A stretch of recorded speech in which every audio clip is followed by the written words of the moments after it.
오늘 말씀은 시편 119편 121절부터 160절까지 말씀을 봅니다. 오늘 시인은 정의와 공의를 향하여 내가 하나님의 종입니다. 내가 하나님 편에 서 있습니다. 라고 하나님 앞에 자신을 내어놓고 자기의 정체성을 하나님 앞에 고백을 하고 있습니다. 하나님의 기준으로 하나님의 말씀에 근거한 정의와 공의를 행한다는 겁니다. 세상이 이야기하는 정의와 공의와 하나님께서 말씀하시는 정의와 공의는 다르지요. 하나님께서 원하시는 정의와 공의는 하나님의 선하신 말씀에 그 기준이 있다는 겁니다. 시인은 그것을 고백을 하고 있습니다. 그리고 여전히 123절에 하나님의 구원과 약속의 성취가 더딘 것처럼 그렇게 여겨져서 시인은 피곤하다고 고백을 하고 있습니다. 그래서 124절에서 126절까지 하나님께서 이제 역사하여 주시기를 하나님 앞에 요청을 합니다. 그러면서 하나님의 말씀을 순금보다 귀하게 여기는 자신의 믿음의 순수함으로 거짓을 미워한다라고 그렇게 믿음의 순수함에 대해서 하나님 앞에 고백을 하고 있는 것을 볼 수가 있습니다. 그렇습니다. 믿음의 순수함, 그것은 거짓을 미워하는 것입니다. 그래서 정의와 공의를 행할 수 있다는 겁니다. 이제 129절에서 136절까지 시인은 주님의 말씀을 사모하는 자신의 열정을 표현을 합니다. 말씀을 사모하여 입을 헐떡인다 라는 표현까지 쓰고 있죠. 사슴이 시냇물을 찾아서 헤매며 헐떡이는 것처럼 자신이 하나님의 말씀을 사모하여 헐떡이는 모습, 그 모습을 표현하고 있습니다. 그만큼 하나님의 말씀에 갈급하다라는 거죠.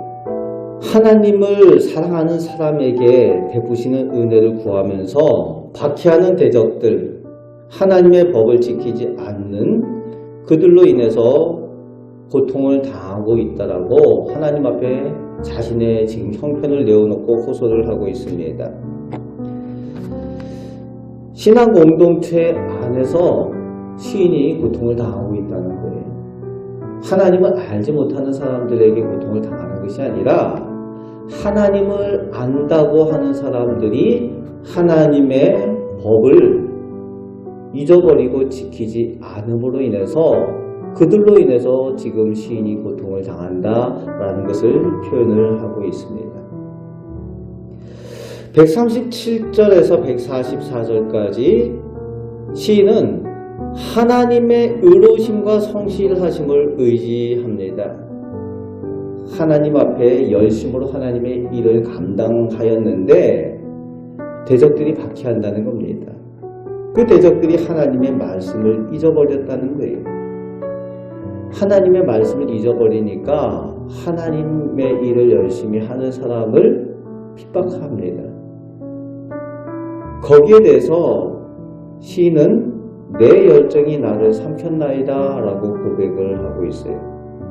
이 내용은 예수 그리스도께서 믿음의 순전함과 열심으로 성전 정화를 위해서 성전 청소를 하셨던 그 장면을 기억나게 합니다. 그것의 예표가 되지요.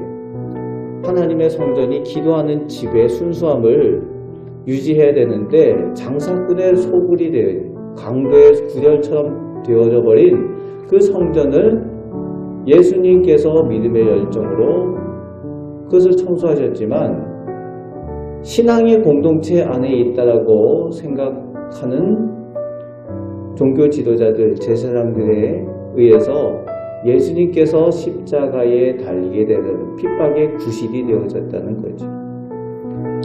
주의 말씀에 순전하고 즐거워하고 기뻐하는 시인의 모습을 통해서 우리들의 모습, 우리들의 믿음의 순전함을 점검을 하시기 바랍니다. 145절에서 152절까지 하나님께 전심으로 부르짖으며 하나님의 응답과 구원을 간구하고 있습니다.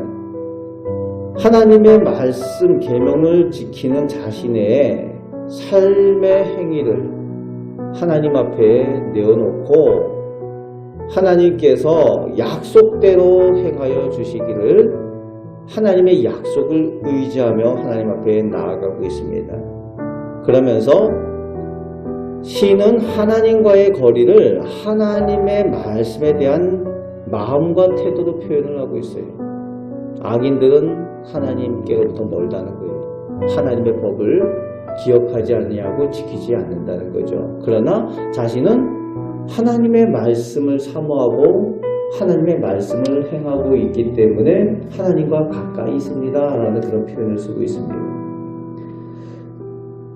그렇죠. 하나님을 우리가 얼마나 사랑하고 있는가, 그것은 우리가 하나님의 말씀에 대해서 우리가 얼마나 마음을 두고 그 말씀을 따라 살아가느냐로 판단할 수가 있는 거죠. 153절부터 160절까지 이제 간절히 위기 가운데 부르짖는 시인의 간구의 내용을 보게 되는데, 하나님 앞에 의로운 자신의 모습, 하나님 편에 서 있는 자신의 모습을 하나님 앞에 내어놓고 자신을 살려달라고 여러 번 간구하는 그 상황을 볼 수가 있습니다. 지금 큰 위기 가운데에 살려달라고 할 만큼 어려운 위기 가운데 시인이 처해 있음을 확인할 수가 있습니다. 그러면서 명확히 선과 악의 그 구분 가운데에 자신이 하나님께서 기뻐하시는 선에 서 있음을, 의로운 모습으로 서 있음을 하나님 앞에 내어놓고 있습니다. 여러분, 오늘 우리도 하나님 앞에 내 자신의 모습이, 나의 믿음이 하나님 편에 온전히 서 있음을 하나님 앞에 내어놓을 수 있는 믿음을 소유하시기 바랍니다. 그럴 때에 하나님께서 나의 편이 되시고 나의 모습을 보시고 하나님께서 기뻐하심으로 구원의 은혜와 우리의 기도에 응답하여 주시는 그 은혜를 누리게 될 줄로 믿습니다. 그 말씀을 의지함으로 하나님과 가까이 있고, 그래서 오늘도 하나님 편에 서서 이 악한 세상 가운데 승리하며 살아가시는 복된 성도들 되시기를 주님의 말씀으로 축복합니다. 아멘. 기도하겠습니다. 사랑이 많으신 아버지 하나님, 하나님을 사랑하는 사람들은 하나님의 말씀을 귀하게 여기고 하나님 말씀을 마음에 두고 하나님 가까이 살아가는 사람인 줄 믿습니다. 아버지 하나님, 세상의 많은 사람들이 하나님을 알지 못하여 하나님의 선한 사람들을 핍박하는 이 어두운 시대에 하나님의 말씀을 기억하며 하나님의 약속을 의지하며 살게 하여 주옵소서. 하나님 말씀에 진정한 능력이 있고 저희들의 구원과 축복의 길이 있는 줄 믿으며 살게 하여 주옵소서. 오늘도 말씀을 의지하여 저희가 기도할 때에 하나님 응답하여 주옵소서. 예수 그리스도의 이름으로 기도하옵나이다. 아멘.